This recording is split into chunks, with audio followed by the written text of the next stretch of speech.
Hi, welcome to Model Trains. Today I'm going to be looking at the Oxford Rail J26. There's a quick look at the end.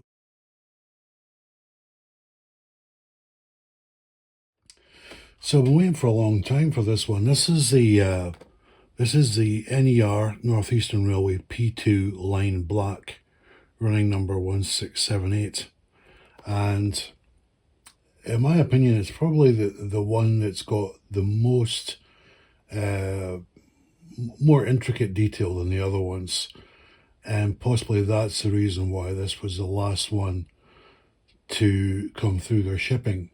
So I'm sure I'm not alone in saying this. I think many railway modelers have been waiting for a while for this one to come, even though some of the other versions were released over the past month. Anyway, let's get into this. There's nothing really much on it apart from your coding at the end. It's 21 pin DCC. And it says actually sound ready, which I guess means it has a speaker fitted to this. Okay, well, she's well protected in there. Just a quick observation on the box for this. I know this model is kind of deemed as the budget end, but I think Oxford could maybe give a better style box with this, because this seems a little bit more of the kind of box you would see for a wagon or a coach than it would be for a locomotive. I mean, I know, of course, I know it's going to add cost, but I think the box is a bit, it's not up to sort of standards these days, I think, for a quality product, in my opinion. We have the instructions, operation and maintenance, a bit about the history. Built between 1904 and 1905. Brake rod fitting and couplings. Okay. That possibly means there's no couplings on it. Typical oiling, nothing new there. The socket is in the tender. Okay. And drawbar adjustments for having close coupling. Fair enough. And some other things in the back. So, yeah, it's fine. It's acceptable, I suppose. Right, let's get into this. I'm really quite keen to see how this is. I haven't had much time for my hobby of late with one thing and another. But I decided to make time for this because I've been waiting for this for such a long time. Well, I'm glad to say there are engraved numbers, running numbers on here, and they look very, very good. I don't know if you can quite see that. I'll give you a close-up later. And this is a fireman's tools and screw link couplings, and this is the drawbar for, I guess that's for close coupling. But we'll see as we go further. Right. Okay, and here she is. And I love the decoration on this. I think so. My feeling is that it, in fact, I think is that plastic? It feels like there's a lot of die cast on this. I think the smoke box is plastic.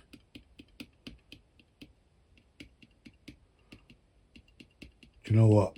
I'm not sure. I'll need to check. I'll put it up in the description, because do you know what? I think that boiler's die cast. And obviously the carb is plastic. There's a lot of die cast on this. I'm really, I'm very pleasantly surprised. The decoration, I remember looking at the early prototypes of this, and the only thing it really I didn't like, to be honest, but again, it was a prototype, so it wasn't representative of the final model, was these levers on top of the valves. They looked incredibly plasticky, and they don't have that appearance now. Looks much more sort of refined, that part. That was the only area that when I saw the prototypes, thought, that doesn't look quite so good. But now, seeing it on the finished model, it looks fantastic. It's the tender's obviously a lot lighter than the main locomotive, but I think it's fine. The level of decoration with the lining is just really fantastic. I'll give you some close-ups of inside the cab. It might be difficult to see at this angle, but the cab is all picked out.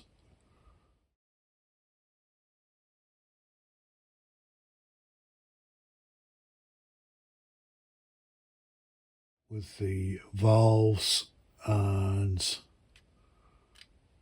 I'm not sure if it's a reverser rod or what that is. Even the gauges are picked out. That's fantastic. And the walls of the interior cab are a sort of yellowish ochre type colour. The printing is excellent. Really, really good. Drawing number 1678. There is other writing within the circle, but it is so small. I'll need the super close-up lens to have a look at that.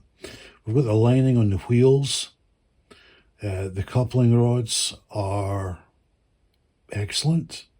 Sometimes, coupling rods, it's a fine balance between realism, and sometimes they can be too sort of lightly gauged, or sometimes they can go the other way and they're heavy gauged like some of the old models, but they seem to have struck a very good balance here. There's some indication between the frames as well. The front's got the running number, and again some very small text there. Wow, they've even got sprung buffers on this. Well, let's have a look at the back. Again, sprung buffers. It's got the running number just at the top of the tender there.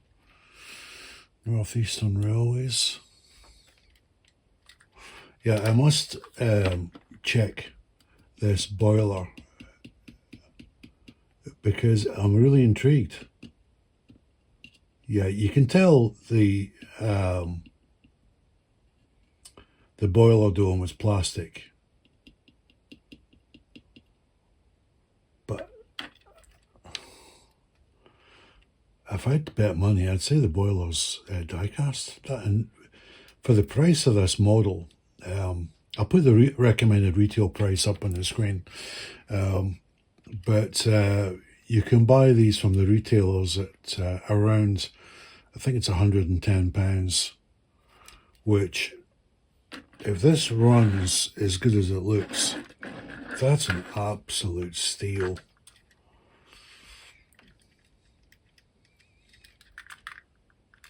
It looks like the reversing rod is on the right side. Appears to be.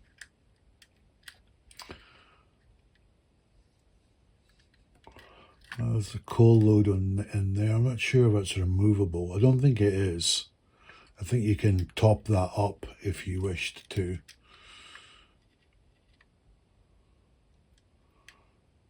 Yeah, really, I'm very, very impressed. Very impressed. Right, so let's have a quick look underneath. See what we have in terms of pickups. Okay, well, each of these wheels have got pickups on them. That's great. That is really good. There doesn't appear to be any pickups on the tender side.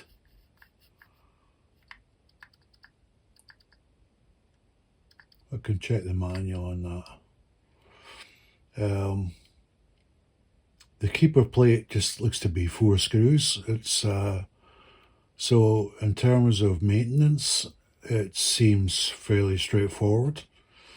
You've got the small electrical plug that connects into the tender, and you've got the coupling bar. So there's a coupling bar inside the box, which I guess is for closer coupling.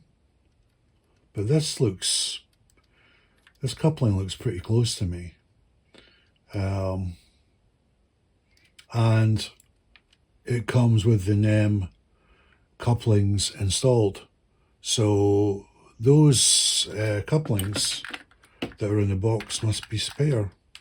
Let's check the running plate.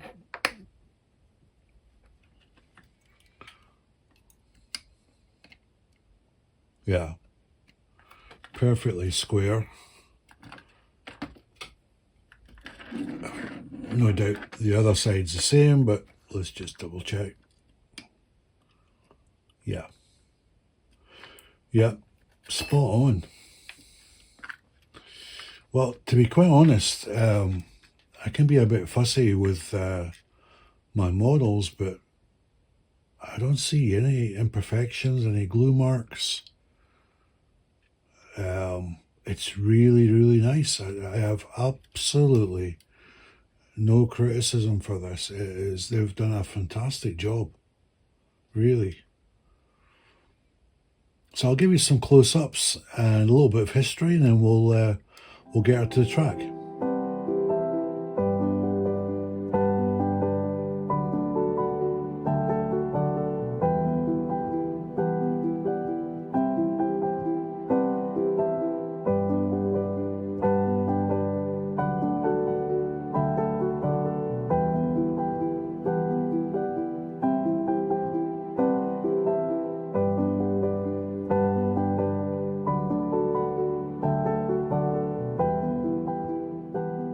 The North Eastern Railway's Class P2, later known as the LNER J26, was the creation of Wilson Wordsdall, locomotive superintendent from 1890 to 1910. Designed at Darlington Works and first introduced in 1904, these sturdy 060 freight engines became a familiar sight across the coalfields and industrial lines of Yorkshire and County Durham. At the time of the 1923 grouping, the J26 fleet was widely spread. York, West Hartlepool, Harverton Hill and Newport held the largest allocations, with smaller numbers at Ferryhill, Darlington, Heaton, Selby and other northern depots. When the North Eastern was absorbed into the new London and North Eastern Railway, the class continued its hard labour unchanged, hauling coal, minerals and goods across the region's dense network. By 1948, with nationalisation, they entered British railway stock, now veterans but still valued for their power and reliability.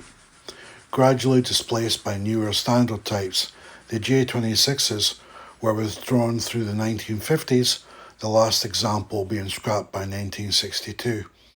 Though none were preserved, the class remains a proud symbol of the Wordsdall era, dependable, purposeful, and perfectly suited to the industrial heart of the North East. Okay, so we're going on a track for the first time. I did some checking to find out about whether the boiler is die-cast or not, because I'm not too sure. I even took a magnet to it, but it wasn't reacting. Anyway, this is its first run, so let's slowly turn her up, and beautiful smooth motion, very quiet as well.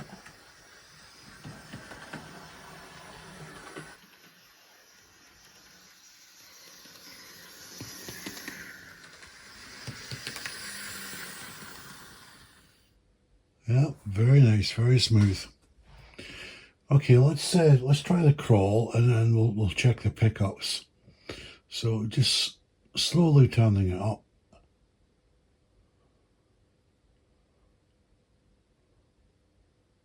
Wow, I'm amazed. This is a 5-pole coreless motors in this, and if you look at the coupling rods, you can see it is actually moving.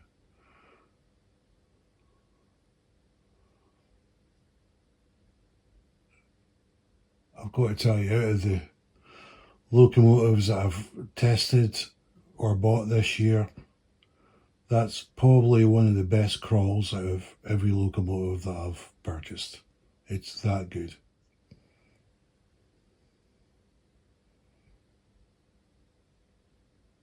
She's still going. Well, that is 10 out of 10. Let's put it in reverse. Yep, that actually is moving. That is unbelievable, especially for a model at this price point. That's incredible. Yeah, I don't believe there's any pickups at the back, but that's okay. 6 wheels with wiper pickups is pretty good. Okay, right, so I'm going to do mostly wagons for its trial. So let's back it up.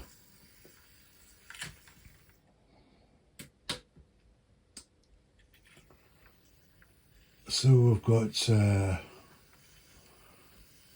it's a Graham Farish wagon. I'll just slowly drag them past, you can see them. And then there's 3 Daypole coal wagons and a Hornby brake van. So let's put it up to around sort of half speed.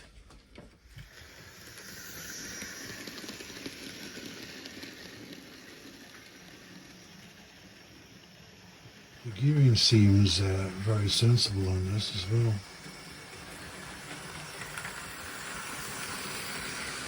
Fantastic. And many of you will know, especially if you have a J27, which was the earlier model by Oxford, that the J26 shares a lot of parts from the J27. Possibly another reason why Oxford was able to keep the prices competitive. But I never tried or owned a J27, so I don't know. But what I can say is I am very impressed. I didn't think it would be as good, to be perfectly honest.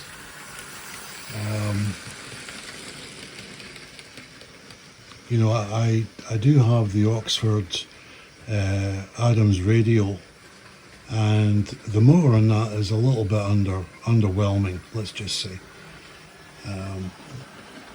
But with this thing having the 5-pole coreless motor on it, it's I don't believe it lacks power at all.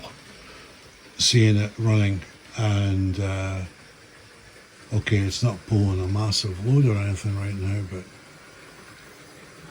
you know, quite honestly, the Adams radial will probably struggle with 5 or 6 wagons.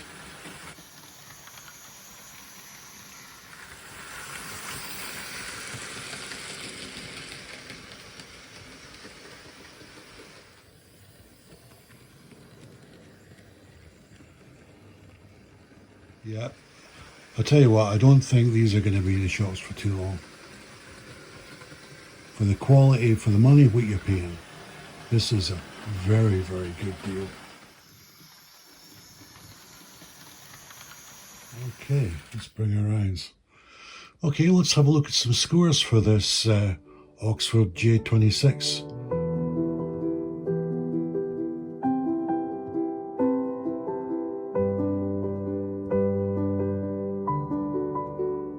So 25 out of 25 for this locomotive. No surprise to me with that score, because This locomotive more than deserves that score. I'm a bit gobsmacked actually. I did not expect this locomotive to be as good as this. Partially because I did mention earlier, I saw some of the prototypes and there was just a couple of things that caught my eye and I was like, well, okay, that doesn't look quite so good. But seeing it now where the model has been finalised, perfected if you like, I am super, super impressed. I even revisited the recommended retail price because I was like, this price for 2025 for £110 for this, what an absolute steal. Well done, Oxford. I mean, they're actually putting some of the other larger manufacturers, let's say, to a little bit of shame with being able to produce a model to this high level of finish, detail, construction, and putting a 5-pole cordless motor in this. Now, okay, it doesn't have firebox flicker. If I had to be super pernickety, the only two areas that I have any issue with is, you could say the firebox flicker. It would have been nice if it had that, but that is very much a luxury. And the second one is extremely minor, which is to do with the actual outer box. Their outer box it's not great, but that's not what you're paying the money for, is it really? You're paying the money for, I'm quite okay with having a box like that when the locomotive is this good, really. And if you do go ahead and buy one of these, you will not be disappointed. In fact, now that we're in the month of October 2025, I've been putting some thought into what will be my Christmas locomotive. And I'm still not sure. It's always a bit of a balancing act trying to get the locomotive, just in the early part of December. But I'll tell you what, if you got this Oxford J26 for your Christmas, you would not be disappointed. This is a cracking locomotive. And the fact that I had to wait an extra month because of the lining, it's worth the wait. The other locos are great as well, but this one, I think, when I saw it, when it was first launched on their website, I was like, that's the one that I want to get. And it does not disappoint. And I did hear or read a comment someone was saying about, the finish on the boiler was too shiny or whatever. I don't personally think that. I think the finish on the boiler is very, very good. I really, really like it. So that's it. So if you have any comments, feel free to add them in the comment section, especially if you know a bit more details on the boiler. I'd be interested to know. And yeah, I hope you've enjoyed this episode. So thanks for watching, and I'll see you next time.